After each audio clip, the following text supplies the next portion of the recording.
ఈరోజే పుష్యమాసం ద్వాదశి. ఎంతో పవిత్రమైన విశేషమైన రోజు ఇది. కాబట్టి ఈ సందర్భంగా ఆ రామయ్యకు సంబంధించిన ఈ కథలను విన్నా, చదివినా, చెప్పినా, వినిపించినా జన్మల పాపాలు తొలగి కోటి జన్మల పుణ్యం వస్తుంది, సకల శుభాలు కలుగుతాయి. మరి ఆ కథ ఏంటో ఇప్పుడు ఈ వీడియోలో తెలుసుకుందాం. ఆపదామపహత్తారాం దాతారం సర్వ సంపదాం లోకాభిరామం శ్రీరామం భూయో భూయో నమామ్యహం. రామనామము సకల పాపహరం మోక్షప్రదం. రమంతే సర్వే జనాః గుణైతి ఇది రామః. తన సద్గుణాల చేత అందరినీ సంతోషింపచేసేవాడు రాముడు. రామ శబ్దం అంటే రామనామంలోని పంచాక్షరి మంత్రం. ఓం నమశివాయ నుండి మా బీజాక్షరము అష్టాక్షరి మంత్రం. ఓం నమో నారాయణ నుంచి రా బీజాక్షరము. ఈ రెండూ కలిపితే రామనామం. రామనామాన్ని స్మరిస్తే శ్రీ విష్ణు సహస్రనామ స్తోత్రం చేసిన ఫలితం లభిస్తుందని పురాణాలు చెబుతున్నాయి. శ్రీరామ రామ రామేతి రమే రామే మనోరమే సహస్రనామ తత్తుల్యం రామనామ వరాననే. మహర్షి వాల్మీకి ఆది కవే కాక వేదాంతి, దార్శనికుడు, తపస్వి, ప్రజలకు మార్గదర్శకుడు, సంస్కర్త, కార్యాచరణవేత్త. ఒకనాడు నారద మహర్షి వాల్మీకి ఆశ్రమానికి విచ్చేస్తాడు. అప్పుడు వాల్మీకి నారదుణ్ణి ఒక ప్రశ్న అడుగుతాడు. ఈ కాలంలో ఈ లోకంలో గుణవంతుడు యుద్ధంలో శత్రువుని ధైర్యంగా జయించగలిగినవాడు, ధర్మవంతుడు, చేసిన మేలు మరవనివాడు, ఎల్లప్పుడూ సత్యాన్నే పలికేవాడు, అనుకున్న పనిని దృఢ సంకల్పంతో చేసేవాడు ఎవడైనా ఉన్నాడా? ఉంటే అతని గురించి చెప్పు అని అడుగుతాడు వాల్మీకి మహర్షి. అదే కాక అన్ని భూతములందు దయకలవాడు, విద్వాంసుడు, సమర్థుడు, ప్రియదర్శనుడు, కోపాన్ని జయించినవాడు, అసూయ లేనివాడు, అలా 16 గుణాలు చెప్పి అవన్నీ ఉన్నవాడు ఈ భూమి మీద ఉన్నాడా అని వాల్మీకి మహర్షి నారదుణ్ణి అడుగుతాడు. అప్పుడు నారదుడు ఇలా సమాధానం చెప్తాడు. మహర్షి, మీరు అడిగిన గుణములు గొప్ప చక్రవర్తులకే అసంభవం. ఇక మామూలు మనుషుల సంగతి చెప్పనేలా. కాని అలాంటి ఒక మనిషి గురించి నేను మీకు చెబుతాను అని ఈ విధంగా చెప్పడం ఆరంభించాడు. ఇక్ష్వాకు వంశంలో పుట్టిన రాముడు అనే పేరుతో ఒక మహానుభావుడు ఉన్నాడు. ఆయన అపారమైన శక్తి కలవాడు, సంకల్ప శక్తి కలవాడు, ఇంద్రియాలను జయించినవాడు, అన్ని విద్యలు తెలిసినవాడు, ఐశ్వర్యవంతుడు, శత్రువుని నిగ్రహించగలిగినవాడు, ఈ ప్రపంచానంతటినీ పోషించగలిగినవాడు, సముద్రమంతా గాంభీర్యం ఉన్నవాడు, హిమవత్ పర్వతమంతా ధైర్యం ఉన్నవాడు, సాక్షాత్తు శ్రీ మహావిష్ణువయ అని సంక్షేప రామాయణాన్ని నారదుడు చెప్పడం ఆరంభించాడు. సుమారు ఒక 100 శ్లోకాలలో సంక్షేప రామాయణాన్ని నారదుడు వాల్మీకి మహర్షికి చెప్పాడు. అప్పుడు వాల్మీకి మహర్షి అమిత ఆనందభరితుడు అయ్యాడు. పటికా బెల్లం తిన్నవాని నోటికి తీపి ఎలా నిలిచి ఉంటుందో అలా ఆయన హృదయమంతా రామాయణం నిండిపోయింది. ఆ మరనాడు వాల్మీకి మహర్షి తన శిష్యుడైన భరద్వాజునితో తమసా నదీ తీరమున వెళ్తూ ఉండగా ఒక వేటగాడు క్రౌంచ పక్షుల జంటలో మగపక్షిని బాణంతో కొట్టాడు. అప్పుడది విలవెల్లాడుతూ అసువులు వీడింది. ఆ దృశ్యాన్ని చూసి వాల్మీకి ముని యొక్క హృదయం ద్రవించింది, మనస్సు బాధలో మునిగిపోయింది. దాంతో శోకంతో ఆయన మాట ఈ మాటలు పలికాయి. ఓరీ కిరాతకుడా, క్రౌంచ దంపతులలో కామమోహితమగు ఒకదాన్ని చంపి నీవు శాశ్వతమగు అపకీర్తిని పొందావు. శోక పరితప్త హృదయంతో ఆయన ఉచ్చరించిన ఈ మాటలు ఛందోబద్ధంగా ఉన్న మొదటి శ్లోకమని, అది రామాయణం వినడం వల్ల తటస్థించాయి అని సంస్కృత సాహిత్య చరిత్రలో ఒక నమ్మకం. అప్పుడు బ్రహ్మదేవుడు ప్రత్యక్షమై వాల్మీకి ఆ శ్లోక విశిష్టతను తెలిపి శ్రీరామ చరిత్రను కావ్య రూపంలో రచించమని ప్రేరేపించాడు బ్రహ్మదేవుడు. లోకాలయందు పర్వతాలు, నదులు ఉన్నంతకాలం ఆ రామాయణ కావ్యం ప్రకాశిస్తుందని దీవించాడు బ్రహ్మదేవుడు. రామాయణ మహాకావ్యంలో 7 కాండాలు ఉంటాయి. బాలకాండ, అయోధ్యకాండ, అరణ్యకాండ, కిష్కింధకాండ, సుందరకాండ, యుద్ధకాండ, ఉత్తరకాండ. బాలకాండము అయోధ్య నగరం రాజధానిగా కోసల దేశాన్ని రఘువంశీ వంశపు రాజైన దశరథుడు పాలిస్తున్నాడు. కౌసల్య, సుమిత్ర, కైకేయి ఆయన భార్యలు. పిల్లలు లేని కారణంగా దశరథుడు పుత్రకామేష్టి యాగం చేశాడు. తరువాత ఆ రాజుకు 4 బిడ్డలు జన్మించారు. వారికి రాముడు, భరతుడు, లక్ష్మణుడు, శత్రుఘ్నుడు అని నామకరణం చేశారు. రావణుడు అనేవాడు బ్రహ్మ వద్ద వరాలు పొంది దేవతలను జయించి మునులను వేధిస్తున్నాడు. అతనికి దేవ, గంధర్వ, యక్ష రాక్షసుల వల్ల చావులేదు. అప్పుడు దేవతల ప్రార్థనలు మన్నించి శ్రీ మహావిష్ణువు అతన్ని హతం చేయడానికి నరుడై జన్మింపనించాడు. విష్ణువు రామునిగా, ఆదిశేషుడు లక్ష్మణునిగా, శంఖ చక్రాలు భరత శత్రుఘ్నులుగా అవతరించారు. శ్రీ మహాలక్ష్మి సీతగా అయోనిజయై జనక మహారాజు ఇంట పెరుగుతున్నది. రుద్రాంశ సంభూతుడైన హనుమంతుడు కిష్కందిలో ఉన్నాడు. కులగురువు వశిష్ఠుని వద్ద రామ, భరత, లక్ష్మణ, శత్రుఘ్నులు సకల విద్యలు అభ్యసించారు. ఒకనాడు విశ్వామిత్ర మహర్షి దశరథుని వద్దకు వచ్చి తన యాగ సంరక్షణార్థమై రామలక్ష్మణులను తనతో పంపమని కోరాడు. ముక్కు పచ్చరారని నవయువకులను పంపడానికి దశరథుడు సంకోచించినా వశిష్ఠుడి సలహా మేరకు విశ్వామిత్రునితో పంపాడు.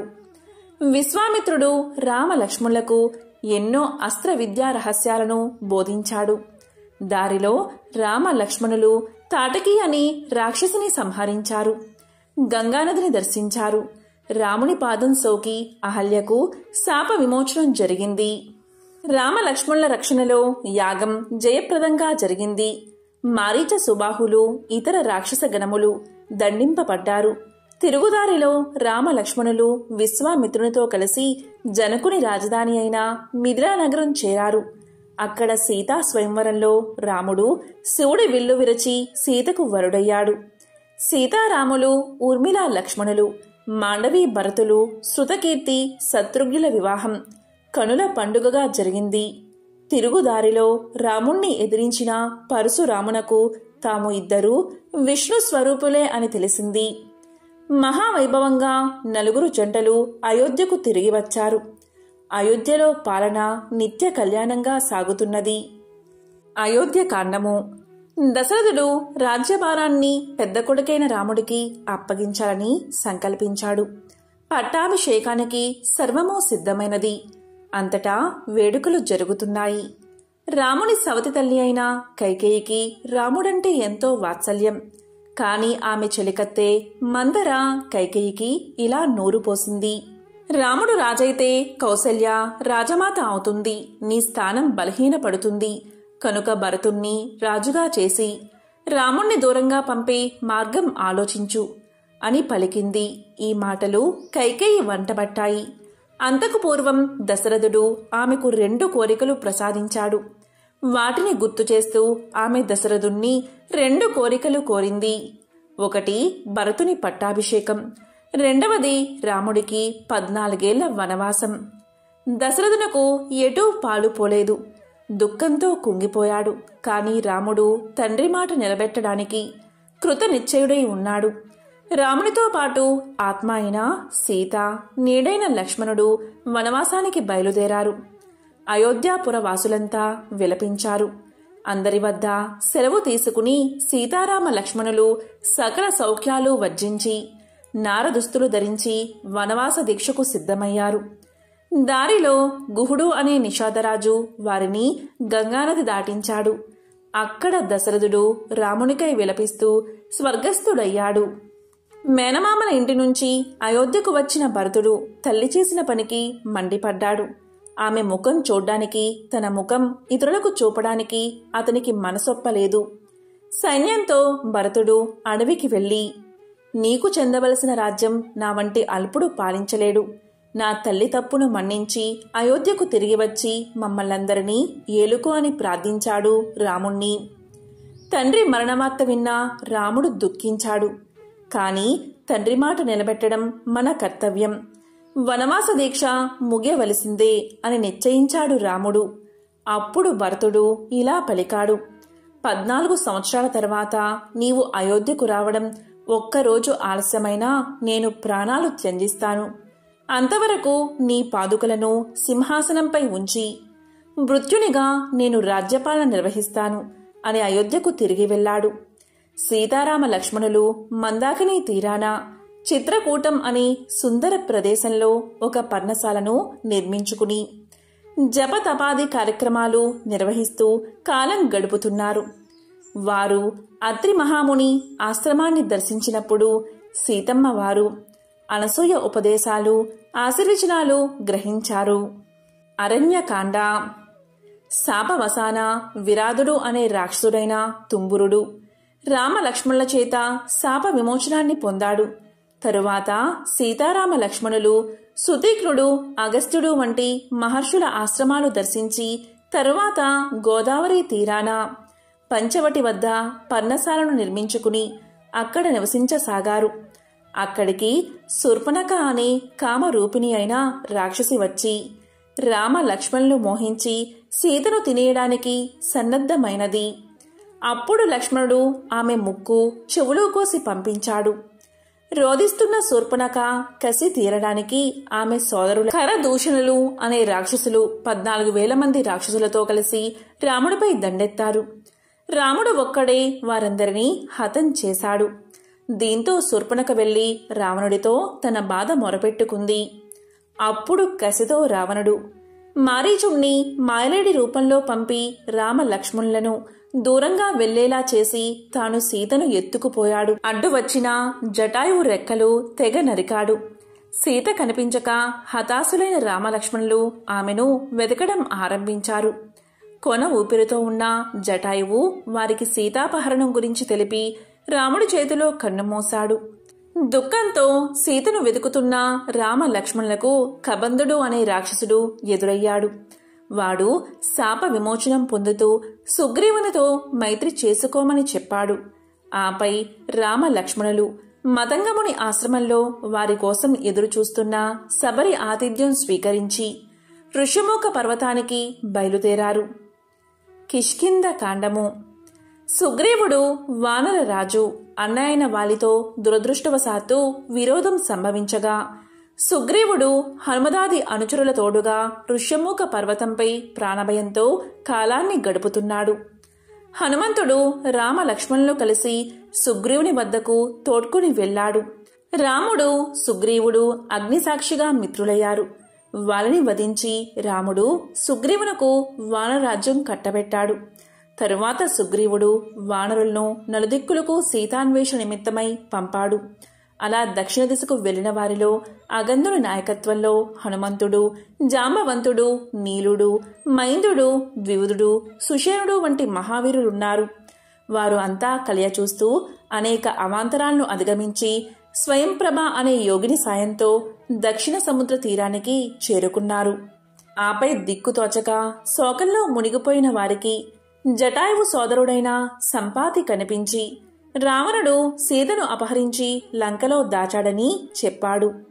ఇక 100 యోజనాల విస్తీర్ణమున్న సముద్రాన్ని దాటి లంకకు ఎలా వెళ్లాలో తెలియక వానరులు తర్జన భర్జనలు పడసాగారు. అప్పుడు జాంబవంతుడు ఈ కార్యక్రమానికి హనుమంతుడే సమర్థుడని, హనుమకు అసాధ్యమైన పని లేదని ధైర్యం చెప్పాడు. తన శక్తి తాను తెలుసుకున్న హనుమంతుడు మహాతేజంతో ప్రకాశించాడు. సుందరకాండ. హనుమంతుడు సన్నద్ధుడై దేవతలకు మొక్కి మహేంద్రగిరిపై నుంచి లగించాడు. దారిలో మైనాకుడి ఆతిథ్యాన్ని వినయంతో తిరస్కరించి సురస అనే నాగమాత పరీక్షను దాటి సింహిక అనే ఛాయాగ్రాహక రాక్షసిని సంహరించి రామబాణముల లంకలో రాలాడు. చీకటి పడిన తరువాత లంకిని దండించి మయుని అపూర్వ సృష్టి అయిన లంకలో ప్రవేశించి సీతను వెతకసాగాడు. చిన్న శరీరం ధరించి హనుమంతుడు రావణుడి మందిరంలోనూ, పానశాలలోనూ, పుష్పక విమానంలోనూ అన్ని చోట్ల సీతను వెతికాడు. నిద్రిస్తున్న స్త్రీలలో మండోదరుని చూసి సీత అని భ్రమించాడు. మరలా తప్పు తెలుసుకుని అన్వేషణ కొనసాగించాడు. సీతమ్మ జాడ కానక చింతించాడు హనుమ. ఏమి చెయ్యాలో తోచలేదు అతనికి. ఊరకే వెనుకకు మరలి అందరినీ నిరాశపరచడానికి సిద్ధపడలేక ఆత్మహత్యకు కూడా ఉపక్రమించబోతుండగా అశోకవనం కనిపించింది హనుమకు. రామ లక్ష్మణులకు, జానకికి, రుద్రునకు, ఇంద్రునకు, యమునకు, వాయువునకు, సూర్య చంద్రులకు, మరుద్గణములకు, బ్రహ్మకు, అగ్నికి, సకల దేవతలకు నమస్కారం చేసి అశోకవనంలో సీతను వెతకడానికి బయలుదేరాడు హనుమంతుడు. అక్కడ అశోకవనంలో సింసుపా వృక్షం కింద రాక్షస కాంతలచే పీడించబడుతూ సింహాల మధ్య ఉన్న లేడివలి బీతాయి కృశించిన సీతను చూశాడు. జాడలెరిగి ఈమె సీతయే అని నిర్ధారించుకున్నాడు. అక్కడికి కామాతురుడైన రావణుడు వచ్చి ఆమెను బెదిరించి తనకు వశం కావాలని ఆదేశించాడు. శ్రీరాముని బాణాగ్నితో లంక భస్మం అవడం తథ్యమని సీత రావణుడికి గట్టిగా చెప్పింది. 1 నెల మాత్రం గడువు పెట్టి రావణుడు వెళ్ళిపోయాడు. రాక్షస కాంతలు సీతను నయానా భయానా అంగీకరింప చెయ్యాలి అని ప్రయత్నిస్తూ ఉండడం వల్ల ప్రాణత్యాగం చెయ్యాలని సీత నిశ్చయించుకుంది. వారిలో సహృదయ అయిన త్రిజట అనే రాక్షస కాంతకు ఒక కల వచ్చింది. అది ఏంటి అంటే, తెల్లటి ఏనుగునెక్కి వచ్చి రామ లక్ష్మణులు సీతను తీసుకుని పోయినట్లు, లంక నాశనమైనట్లు, రావణాదులంతా హతమైనట్లు వచ్చిన ఆ కలవిని రాక్షసకాంతలు బీతిల్లారు. సీతకు శుభశకునాలు కనిపించసాగాయి. ఇంకా ఆలస్యం చెయ్యరాదని హనుమంతుడు సీతకు కనిపించి మెల్లగా తన వృత్తాంతాన్ని, రాముడి దుఃఖాన్ని వివరించి రాముడిచ్చిన ఉంగరాన్ని ఆమెకు అందించాడు. దీంతో సీత దుఃఖించి అందరి క్షేమ సమాచారాలు అడిగి ఆపై రాముణ్ణి వర్ణించమని కోరింది. అప్పుడు హనుమంతుడు ఇలా పలికాడు భక్తితో: ఆజానుబాహుడు, అరవింద దళాయతాక్షుడు, శుభలక్షణాలు కలవాడు, అనన్య సుందరుడు అయిన రాముణ్ణి, అతని సోదరుడైన లక్ష్మణుణ్ణి వర్ణించగా విని సీత ఊరడిల్లింది. హనుమంతుణ్ణి ఆశీర్వదించి తన చూడామణిని ఆనవాలుగా ఇచ్చింది. 1 నెలలో రాముడు తన్ను కాపాడుకున్నా తాను బతకనని చెప్పింది. ఇక హనుమంతుడు పనిలో పనిగా రావణుడితో మాట్లాడాలి అని, లంకను పరిశీలించాలి అని నిశ్చయించుకున్నాడు. వెంటనే ఉగ్రాకారుడై వనాన్ని అడ్డువచ్చిన వేలాది రాక్షసులను, రావణుడు పంపిన మహావీరులను హతం చేసి కాలుడి వలె మకర తోరణాన్ని అధిష్ఠించి కూర్చున్నాడు. చివరకు ఇంద్రజిత్తు వేసిన బ్రహ్మాస్త్రానికి వివసుడైనట్లు నటించి రావణుడి వద్దకు వెళ్లాడు. సీతమ్మను అప్పజెప్పి రాముణ్ణి శరణు వేడి లంకను కాపాడుకోమని, ప్రాణాలు దక్కించుకోమని హితవు చెప్పాడు హనుమంతుడు. అప్పుడు రావణుడు కోపంతో హనుమంతుడి తోకకు నిప్పు పెట్టమని ఆదేశించాడు. దాంతో హనుమంతుడు కాలిన తోకతో లంకను దహించి మరొక్కసారి సీతను దర్శించి మరలా వెనుకకు ప్రయాణమై మహేంద్రగిరిపై వ్రాలాడు. చూశాను సీతను అని జరిగిన సంగతులన్నీ సహచరులకు వివరించాడు. ఆపై అంతా కలిసి సుగ్రీవుడు రామ లక్ష్మణులు ఉన్న చోటకు వచ్చి సీత జాడను, ఆమె సందేశాన్ని వివరించారు. ఆపై చెయ్యవలసింది ఆలోచించమని కోరారు. యుద్ధకాండ. హనుమంతుడు చేసిన మహోపకారానికి రాముడు: ఇంతటి క్లిష్ట కార్యాన్ని మరెవరూ సాధించలేరు. మా అందరి ప్రాణాలు నిలిపిన ఆప్తుడువు నీవు. నీవంటి దూత మరొకరు లేరు. గాఢాలింగనం కంటే నీకు నేనేమీ బహుమానం ఇవ్వలేను అని హనుమను కౌగలించుకున్నాడు. తరువాత అందరూ తర్కించి యుద్ధానికి నిశ్చయించారు. సరైన సమయం చూసి నీలుడి నాయకత్వంలో బ్రహ్మాండమైన కపిసేన దక్షిణానికి పయనమై సాగర తీరం చేరుకున్నది. అక్కడ లంకలో రావణుడు యుద్ధం విషయమై తన వారితో చర్చించసాగాడు. అతని తమ్ముడైన విభీషణుడు రావణుడితో విభేదించి సాగరం దాటి రాముణ్ణి శరణుజొచ్చాడు.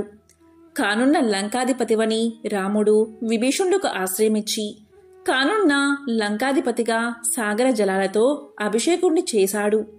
ఇక సాగరాన్ని దాటడానికి అద్భుతమైన వారధి నిర్మాణం విశ్వకర్మ కొడుకులైన నలుడి పర్యవేక్షణలో ప్రారంభమైనది. 5 రోజుల్లో 100 యోజనాల పొడవు, 10 యోజనాల వెడల్పు గల వారధి పూర్తి కాగా వానర బల్లూక సేనల రామ లక్ష్మణులు వారధి దాటి లంకను చేరుకున్నారు. నీలుడి నాయకత్వంలో ఆ సేన మరో సాగరంలా ఉండి రామ కార్యానికి సన్నద్ధమై ఉంది. రావణుడికి చారుల వల్ల తెలిసిన సమాచారం ప్రకారం వానరసేన రామలక్ష్మణులు ఆంజనేయులు అసమానులు కనుక యుద్ధం వినాశహేతువని కొందరు ఎరుగునది. ముఖ్యంగా ప్రహస్తుడు, ఇంద్రజిత్తు, నికుంభుడు వీరిలో ఎవరైనా తప్పకుండా రామలక్ష్మణులు కడతేర్చగలరని, కనుక ఇక ఇంద్రుడి వజ్రాయుధాన్ని గడ్డిపోచులా తలిచే కుంభకర్ణుడు తను యుద్ధానికి రావాల్సిన అవసరమే రాదని రావణుడి విశ్వాసం. ఇరుపక్షాల వారు వ్యూహాలు సన్నద్ధం చేసుకున్నారు. చిట్టచివరి ప్రయత్నంగా రాముడు పనిచిన అంగద రాయబారం విఫలమైనది.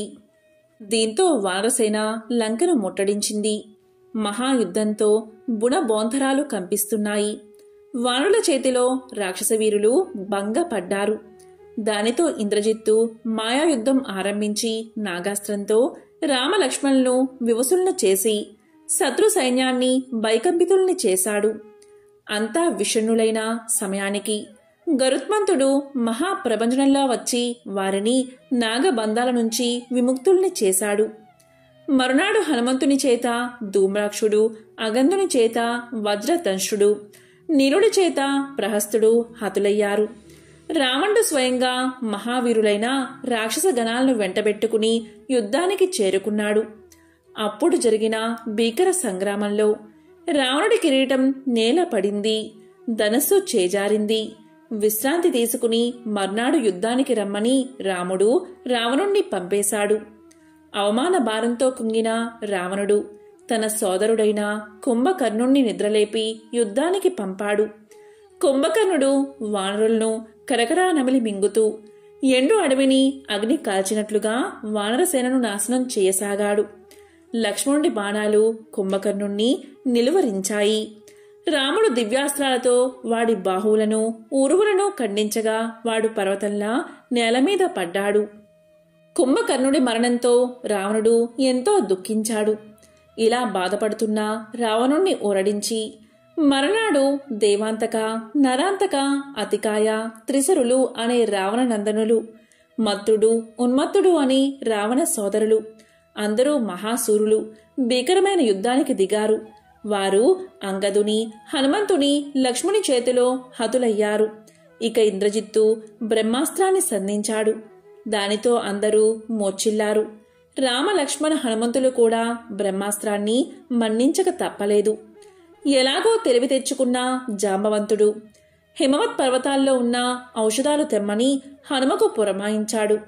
అప్పుడు హనుమంతుడు పర్వత సమేతంగా ఔషధాలను తెచ్చి అందరినీ పునర్జీవితులను చేసి మరలా పర్వతాన్ని యథాస్థానంలో ఉంచి వచ్చాడు. ఇంద్రజిత్తు బ్రహ్మ శిరోనామకాస్త్రాన్ని సాధించడానికి నికుంభిలా యజ్ఞం ఆరంభించాడు. లక్ష్మణుడు అన్న ఆశీర్వాదం పొంది హనుమంతుడి భుజాలపై ఆసీనుడై వెళ్లి యజ్ఞాన్ని భంగం చేసి యుద్ధానికి తలపడ్డాడు. ఆ భీకర సమరంలో ఆకాశాన్ని బాణాలు కప్పేశాయి. చివరికి రాముడి పేరు చెప్పి సౌమిత్రి సంధించిన ఐంద్రాస్త్రంతో ఇంద్రజిత్తు తల తెగిపడింది. ఇక రావణుడు మహోదరాది మహావీరులతో యుద్ధానికి వెళ్లాడు. సుగ్రీవుని చేత మహోదరుడు మరణించాడు. రావణుని మహోగ్ర సరదాటికి వానర సైన్యం చిన్నాభిన్నమైనది. లక్ష్మణుడు దారుణంగా గాయపడ్డాడు. అప్పుడు రాముడు తన వారిని ఉద్దేశించి ఇలా పలికాడు: మీరు సౌమిత్రిని అంటే లక్ష్మణుణ్ణి రక్షిస్తూ యుద్ధం చేస్తూ ఉండండి. నేను రాముడంటే ఏమిటో చూపిస్తాను, రావణ సంహారం చేసి వస్తాను అన్నాడు. రామ రావణ సంగ్రామం ప్రళయకాలాగ్ని వలె చెలరేగింది. రావణుడి అస్త్రంతో లక్ష్మణుడు కూలిపోయాడు. రాముడు విలపించసాగాడు. లక్ష్మణుడు కేవలం మోర్చిల్లాడని ధైర్యం చెప్పి సుసేనుడు మరలా హనుమను మరలా గిరిశిఖరానికి వెళ్లమన్నాడు. అప్పుడు హనుమంతుడు శిఖరంతో సహా ఔషధాలను తెచ్చి వాసన చూపగా లక్ష్మణుడు లేచి నిలబడి, అన్నా, ఈ సాయం సంధ్యంలో రావణుడు కడతేరాలి అని పలికాడు. రాముడికి సహాయంగా ఇంద్రుడు మాతలిని సారథిగా పంపాడు. యుద్ధ పరిశ్రాంతుడై ఉన్న రామునకు అగస్త్యుడు ఆదిత్య హృదయాన్ని ఉపదేశించాడు. రాముడు ఆదిత్య హృదయాన్ని 3 సార్లు జపించాడు. రాముడు రావణుడు సర్వర్షాన్ని కురిపించసాగారు. రామ రావణ యుద్ధం రామరావణ యోరివా, వారి యుద్ధానికి మరొకటి పోలిక లేదు అని దేవగణాలు ఘోషిస్తున్నాయి. రావణుడి కళ్ళు తెగి పడుతున్నా మరలా మరలా ములుస్తూనే ఉన్నాయి. రామా, ఇలా కాదు, బ్రహ్మాస్త్రాన్ని సంధించు అని మాతలి పలికాడు. అప్పుడు రాముడు బ్రహ్మాస్త్రాన్ని సంధించాడు. రాముడు సంధించిన బ్రహ్మాస్త్రం నిప్పులు చిమ్ముతూ రావణుడి గుండెను చీల్చి తిరిగి వచ్చి రాముడి అమ్ముల పొదలో చేరింది. రాముడు ఎరుపెక్కిన కన్నులతో సరదలిత దేహంతో కోటి సూర్యుల ప్రకాశంతో ధనస్సును నేల కానించి మరో చేత బాణాన్ని తిప్పుతూ మహాశోభతో ప్రకాశించాడు. సకల దేవతలు రాముడికి అంజలి ఘటించారు. తరువాత సీత అగ్ని ప్రవేశం చేసి తన ధర్మనిరతిని లోకానికి నిరూపించింది. సీతారామ లక్ష్మణులు సపరివారంగా అయోధ్యకు తిరిగి వచ్చారు. వైభవంగా సీతారాముల పట్టాభిషేకం జరిగింది. అందరికీ బాగా తెలుసున్న రామాయణ కథ రాముడి జననం, సీతా కళ్యాణంతో మొదలై రాముడి అరణ్యవాసం, సీతాపహరణం, రావణ సంహారానంతరం శ్రీరామ పట్టాభిషేకంతో ముగుస్తుంది. ఆ తర్వాత కథ చాలా మందికి తెలిసేంతలా ప్రాచుర్యం కాలేదు.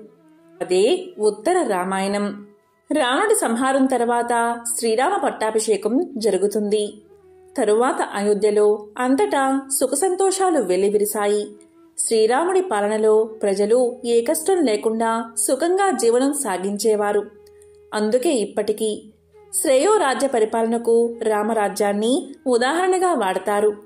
ఇలా ఉండగా ఒకరోజు రాముడు ఏకాంత సమయంలో సీతను చేరి, దేవి, నీవు తల్లివి కాబోతున్నావు. నీ మనస్సులో ఏమైనా కోరిక ఉంటే చెప్పు అని అడిగాడు. అందుకు సీత ఇలా పలికింది, నాదా, గంగా తీరంలో ఉన్న ముని ఆశ్రమాలలో పళ్ళు కందమూలాలు ఆరగిస్తూ ఒక్కరోజు గడపాలని ఉంది అని పలుకుతుంది. అందుకు సరే అంటాడు రాముడు. కాని సీత కోరిక వినగానే బాధలో మునిగిపోతాడు. అక్కడ్నుంచి సభా మండపానికి వెళ్లిన రాముడిని విజయుడు, మధుమత్తుడు, కాశ్యపుడు, పింగళుడు, కుటుడు, సురాజు మొదలైన వారు హాస్య కథలు చెప్పి రాముడిని సంతోషపరుస్తారు. రాముడు ప్రసన్నుడై భద్రునితో ఇలా పలుకుతాడు, భద్రా, నా పరిపాలన ఎలా ఉన్నది? ప్రజలకు ఎలాంటి సమస్యలు లేవు కదా, నిజం చెప్పు అని అడుగుతారు. అందుకు భద్రుడు, మహారాజా, సత్యసంధుడివైన నీకు నిజం చెప్తున్నాను. ప్రజలు నీ పరాక్రమాలను, రావణ సంహారాన్ని వేణోళ్ల పొగుడుతున్నారు. అయితే రావణ చెరలో కొన్నాళ్లు ఉన్న సీతను తిరిగి మీరు భార్యగా స్వీకరించడం గురించి మాత్రం రకరకాలుగా చెప్పుకుంటున్నారు. ఇలా అంటున్నందుకు నన్ను మన్నించండి అన్నాడు. రాముడు సరే అని వారందరినీ పంపించి బాధతో తమ్ముల్ని పిలిపిస్తాడు.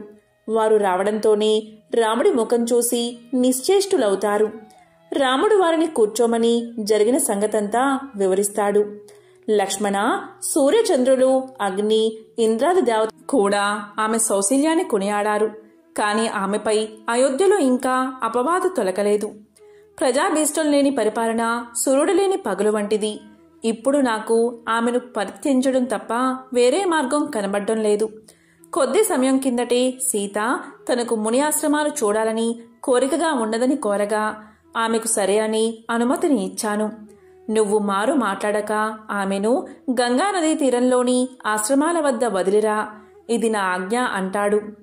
దీంతో లక్ష్మణుడు మారు మాట్లాడక ఉదయాన్నే రథం సిద్ధం చేయమని మంత్రి సుమంతుడికి చెప్పి సీత వద్దకు వెళ్లి ఇలా పలుకుతాడు, తల్లి, ఆశ్రమంలో గడపాలన్న నీ కోరిక మేరకు నేడు నిన్ను ముని ఆశ్రమాలకు గంగానది వద్దకు తీసుకువెళ్లమని అన్న అనుమతి ఇచ్చారు. అనగానే సీత సంతోషంగా అతనితో గంగానదికి ప్రయాణమవుతుంది. గంగానదిని దాటిన తర్వాత ముని ఆశ్రమ తీరం వద్ద, తల్లి, నా పాపాన్ని క్షమించు. నిన్ను నేను ఇక్కడకు తీసుకువచ్చింది ఈ తీరంలో వదిలి వెళ్లడానికే కాని తిరిగి అయోధ్యాపురికి తీసుకువెళ్లడానికి కాదు అని అసలు సంగతి చెప్పగా ఆమె మూర్ఛపోయి తేరుకుని ఇలా పలుకుతుంది, నాయనా సౌమిత్రి, నేను కష్టాలు అనుభవించడానికే పుట్టాను అని అనిపిస్తుంది. పూర్వజన్మ పాపం పట్టి పీడించక తప్పదు మరి. అప్పుడు అరణ్యాలలో భర్త తోడుతో గడిపాను. ఇప్పుడు ఒంటరిగా ఉండగలనా? నీ భర్త నిన్నెందుకు విడిచిపెట్టాడని అడిగే మునిపత్నులకు ఏమి జవాబు చెప్పేది? సరే, విధిరాత అనుభవించక తప్పదు. ఆయన మాటను గౌరవిస్తానని చెప్పు. నా నమస్కారాలు తెలియచేయి అని పలుకుతుంది. దీంతో లక్ష్మణుడు ఆమె పాదాలకు మొక్కి ప్రదక్షిణం చేసి వెళ్ళలేక గంగా తీరం దాటి వెళ్ళిపోతాడు. సీతాదేవి లక్ష్మణుడు వెళ్లేంతవరకు అక్కడే ఉండి పెద్దగా ఏడుస్తూ కుప్ప కూలిపోతుంది. మునిబాలకుల ద్వారా ఈ సంగతి తెలుసుకున్న వాల్మీకి మహర్షి ఆమెను తన ఆశ్రమానికి తీసుకుని వచ్చి, అమ్మాయి, నీవు జనకుడి కూతురవు, దశరథుని కోడలివి, రాముడి ఇల్లాలివి, నీవు అతి పవిత్రురాలివి. నేను నా తపశక్తితో సర్వము గ్రహించాను. నీవు నిశ్చింతగా ఉండు. ఇక్కడి మునిసతులందరూ నిన్ను కన్న కూతురు వలె చూసుకుంటారు అని ఓదారుస్తాడు. ఆయన ఆశ్రమంలో ఉన్న అందరినీ పేరు పేరునా పిలిచి జానకీదేవికి ఎలాంటి కష్టం కలగకుండా చూసుకునే బాధ్యతను అప్పగిస్తాడు. అక్కడ కొంతకాలానికి జానకీదేవి 2 బాలకులకు జన్మను ఇస్తుంది. వారు లవకుశ నామధేయులై దినదిన ప్రవర్ధమానమవుతూ అటు వేద విద్యలోనూ ఇటు క్షాత్ర విద్యలోనూ తిరుగులేని బాలురుగా ప్రకాశిస్తూ ఉంటారు. ఇది ఇలా ఉండగా ఒకరోజు రాముడు తన తమ్ముల్ని పిలిచి తనకు రాజసూయ యాగం చెయ్యాలున్నదని చెబుతూ వారిని సలహా అడుగుతాడు. అప్పుడు భరతుడు అన్నకు అంజలి ఘటించి, ప్రభు, నీ పాలనలో ధర్మదేవత చక్కగా నడుస్తుంది. కీర్తిచంద్రుణ్ణి ఆశ్రయించిన వెన్నెల నిన్ను అంటిపెట్టుకునే ఉన్నది. పాపకర్ములు అయిన రాజులు లేరు. ఈ భూమి మీద ఉన్న సకల ప్రాణులకు ఏలికవు గతివి నువ్వే అని మరిచావా? రాజసూయం వల్ల అనేక రాజవంశాలు నేలమట్టం అవుతాయి. అందువల్ల రాజసూయం అనవసరమని నా అభిప్రాయం అనగానే లక్ష్మణుడు అందుకుని ఇలా పలుకుతాడు. అన్నా, భరతుడు చెప్పింది 100% నిజం. ధర్మయుక్తం. నీకు యాగం చెయ్యాలని కోరిక ఉంది కనుక అశ్వమేధం చెయ్యి. ఇది నిర్వహించి పూర్వం ఇంద్రుడు వృత్తాసుర వధ వల్ల కలిగిన బ్రహ్మహత్యా పాతకం వదిలించుకున్నాడు అంటాడు లక్ష్మణుడు. శ్రీరాముల వారికి ఈ మాటలు బాగా నచ్చాయి. సోదరులారా, మీరు చెప్పిన మాటలు నాకు సమ్మతంగానే ఉన్నాయి. ఈ యాగం నిర్వహించేందుకు తగిన ఏర్పాట్లు చేయండి అని అనుమతి ఇస్తాడు. సుగ్రీవుడు, విభీషణుడు మొదలైన దేశాధిపతులు, మునులు, నటులు, గాయకులు రాగా నైమిసారణ్యంలో గోమతీ నదీ తీరాన యజ్ఞవాటికను సమస్త వైభవోపేతంగా నిర్మించి అది చూడ్డానికి వచ్చేవారికై సకల సౌకర్యాలు సమకూరుస్తారు. మంచి లక్షణాలు కలిగిన గుర్రాన్ని రాముడు అర్చించి వదిలిపెట్టాడు. రక్షకుడి లక్ష్మణుడు ఋత్విజులతో సహా బయలుదేరాడు. తరువాత రాముడు యజ్ఞవాటికలోకి ప్రవేశించాడు. అప్పుడు భూమండలంపై ఉన్న రాజులందరూ రాముణ్ణి అభినందించి కానుకలు సమర్పించుకోసాగారు.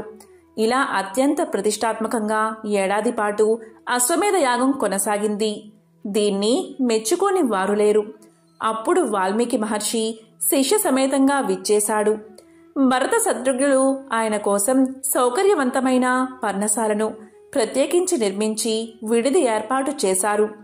విడిదిలోకి చేరిన తర్వాత వాల్మీకి లవకుశులను కూర్చోబెట్టుకుని, చిరంజీవులారా, మీకు నేర్పిన రామాయణాన్ని రాజమార్గాలలోనూ మునువాసాల్లోనూ యజ్ఞవాటిక దగ్గర, రాముడి మందిరం దగ్గర శ్రావ్యంగా శృతిబద్ధంగా మధురంగా ఆలపించండి. రోజుకు 20 సర్గలు పాడండి. ఫలాలు దుంపలై ఆరగించండి. ఎవరైనా ధనమిస్తే స్వీకరించకండి. మీరు ఎవరు అని ప్రశ్నిస్తే వాల్మీకి శిష్యులం అని మాత్రమే చెప్పాలి. ప్రభువైన శ్రీరాముణ్ణి మాత్రం చులకనగా చూడకండి అని బోధిస్తాడు. మరునాటి ఉదయం లవకుశలు వాల్మీకి మునికి నమస్కారం చేసి ఆయన ఆశీర్వాదంతో రామాయణ గానం అయోధ్య 4 వైపులా ఆరంభిస్తారు. ఆ గానామృత మాధుర్యానికి జనులు సమ్మోహితులై వారిని వెంబడిస్తారు. దేశం నలుమూలలా కుశలవుల గాన మాధుర్యం గురించి చర్చ జరుగుతూ ఉంటుంది. రాముడు కూడా ఆ గానాన్ని విని ముగ్ధుడు అవుతాడు. యజ్ఞకర్మ పూర్తి కాగానే ఒక సభను ఏర్పాటు చేసి మునులు, రాజులు, పండితులు, సంగీత విద్వాంసులు, భాషావేత్తలు, వేద కోవిదులు, సకల విద్యా పారంగతులు ఆసీనులై ఉన్న సమయంలో రాముడు కుశలవులను తమ గాన మాధుర్యాన్ని వినిపించమని కోరతాడు. మొదటి సర్గ నుంచి 20 సర్గల వరకు వారు అతిరమ్యంగా గానం చేయగా సభాసదులు చప్పట్లు చరిచి వారి గాన మాధుర్యానికి జేజేలు చెప్తారు. రాముడు భరతునితో ఈ బాలులకు 18,000 బంగారు నాణాలు, బహుకరించమని కోరగా లవకుశులు తమకు ఎలాంటి ధనము కానుకలు అవసరం లేదని వాటిని తిరస్కరిస్తారు. అప్పుడు రాముడు, మీరు పాడిన కావ్యం ఏమిటి అని ప్రశ్నించగా లవకుశలు, దీని కర్త వాల్మీకి మహర్షి. ఇప్పుడు ఆయన ఇక్కడే ఉన్నారు. ఆయనే మా గురువు. మీ చరిత్రనే ఆయన 24,000 శ్లోకాలుగా రాశాడు. దీనిలో 7 కాండాలు ఉన్నాయి, 500 సర్గలు ఉన్నాయి, 100 కథలు ఉన్నాయి. మీకంతగా కోరికగా ఉంటే పాడి వినిపిస్తాము అని పలికారు. దాంతో రాముడు సరే అని అంగీకరిస్తాడు. ఆయన కోరిక మేరకు వారు ప్రతిరోజు రామాయణాన్ని గానం చేశారు. అది విని రాముడు వీరు సీతాపుత్రులే అని గ్రహించాడు. దూతలను వెంటనే పిలిచి, మీరు వాల్మీకి మహాముని వద్దకు వెళ్ళి నా మాటగా ఇలా చెప్పండి. మహర్షి, రాముడు నమస్కారం చేసి మీకు విన్నవిస్తున్నది ఏంటి అంటే, మీ కావ్యం విన్నాను, అతి రమ్యంగా ఉన్నది. మీరు నిజంగా జానకీదేవి కలంకరహిత అని భావిస్తే ఆమెను సభాముఖానికి తీసుకుని వచ్చి ఆ విషయం ఆమెను నిరూపించుకోవాలి అని చెప్పగా వారు వాల్మీకిని కలిసి తిరిగి వచ్చి, రేపు సీత తన నిర్దోషిత్వాన్ని ప్రకటిస్తుంది కాబట్టి ఆమెపై అభాండాలు వేసిన వారు కూడా సభకు రావచ్చని వాల్మీకి సెలవిచ్చారని చెప్తారు. అప్పుడు రాముడు సభను ఉద్దేశించి, రేపు సీత తన నిర్దోషిత్వాన్ని ప్రకటిస్తుంది, మీరు తప్పక రావాలి అని చెబుతాడు. ఆయన ప్రకటన విన్న వాళ్ళందరూ ఇటువంటి ధర్మపాలన నీకే చెల్లుతుంది అని మెచ్చుకుంటారు.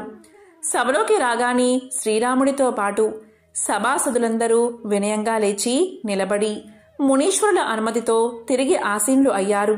ముగ్ధ సౌందర్యమూర్తి అయిన జానకీదేవిని చాలా కాలం తర్వాత చూసిన జనుల కన్నులు నీటితో నిండిపోయాయి.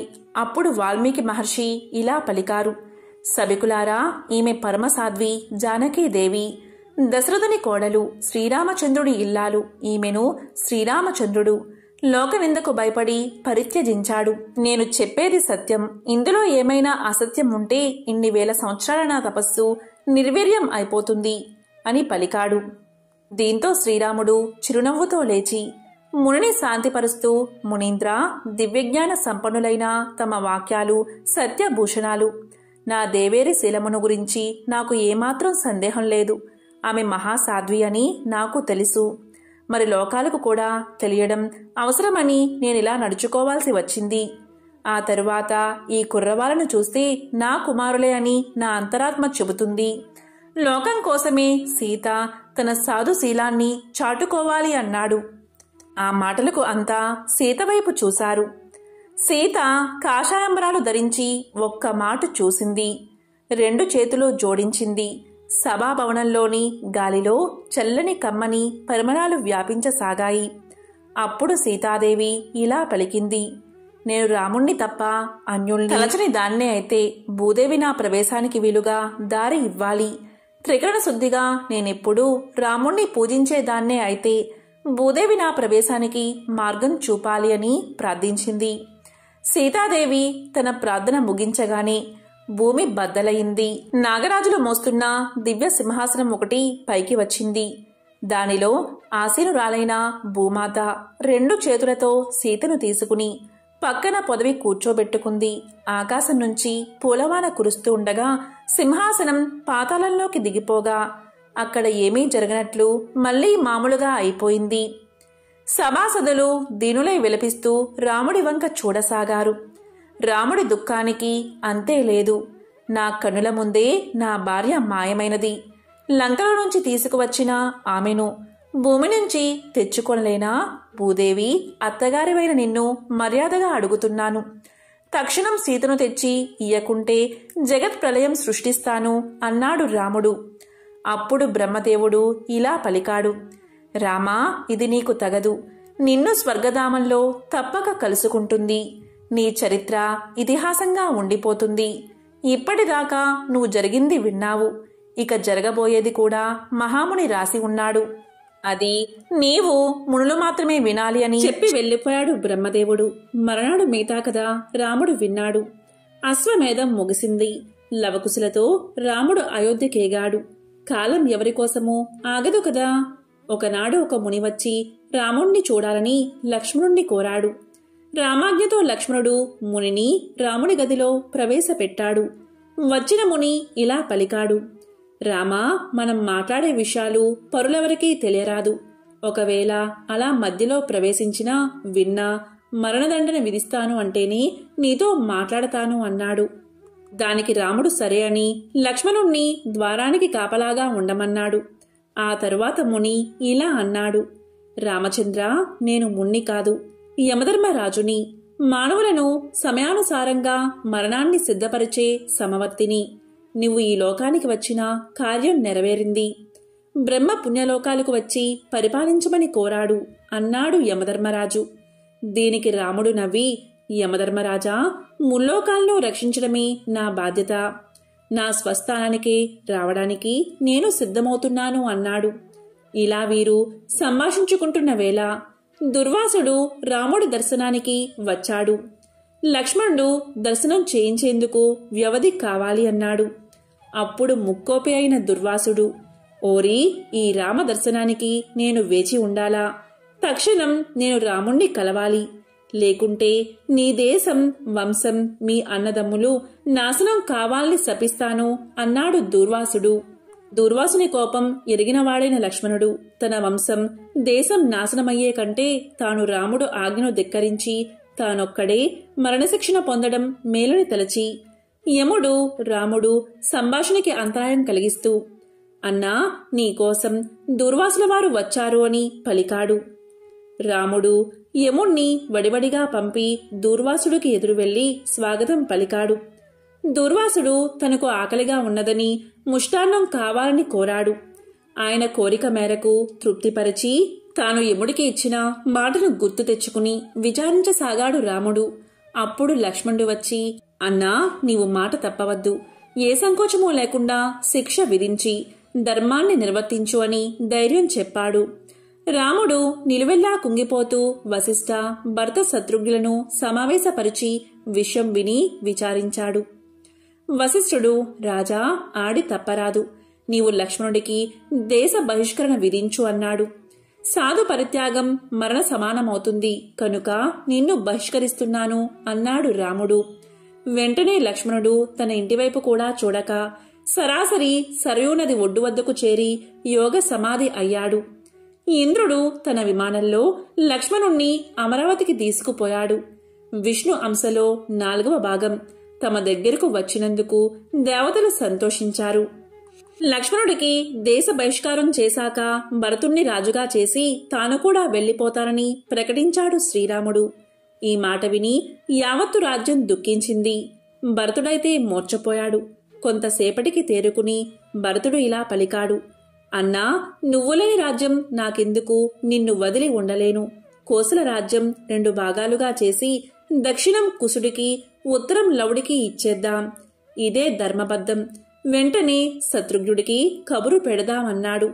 వరుసగా జరుగుతున్న ఘటనలు ప్రజలకు దిగ్భ్రాంతి కలిగించాయి.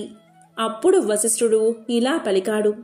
రామా, ప్రజల అభిష్టాన్ని కూడా తెలుసుకుని నిర్ణయం తీసుకోవాలి అన్నాడు. రాజు ప్రజలతో సభ జరిపి, నా నిర్ణయం రాజ్యాన్ని త్యజించిపోవడం. మీ నిర్ణయం ఏమిటి అని అడిగాడు. దానికి అందరూ కూడా, ప్రభూ, మీ నిర్ణయమే మాకు శిరోధార్యం. తమతో పాటు అనుసరించాలని మాలో చాలామందికి కోరికగా ఉన్నది.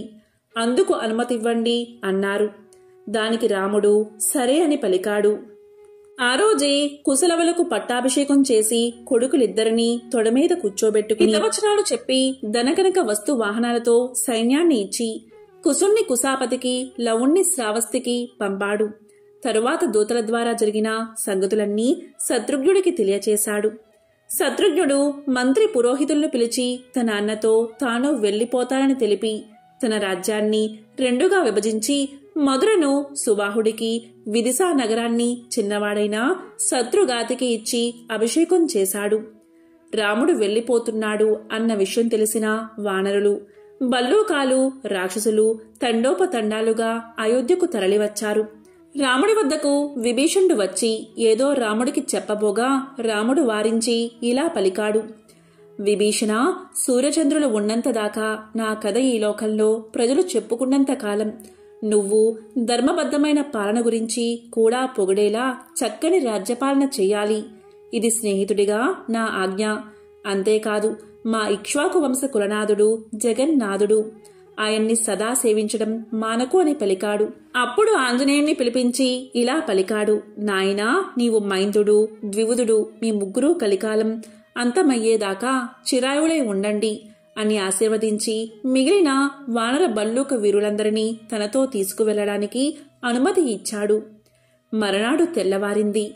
బ్రాహ్మణులు అగ్నిహోత్రాలు వాజపేయి చత్తాన్ని పట్టుకుని ముందుకు నడుస్తూ ఉండగా రాముడు సన్నని వస్త్రాలు ధరించి చేతివేళ్ల మధ్య దర్భలు పట్టుకుని మంత్రోచ్చారణ చేస్తూ వెళ్తున్నాడు.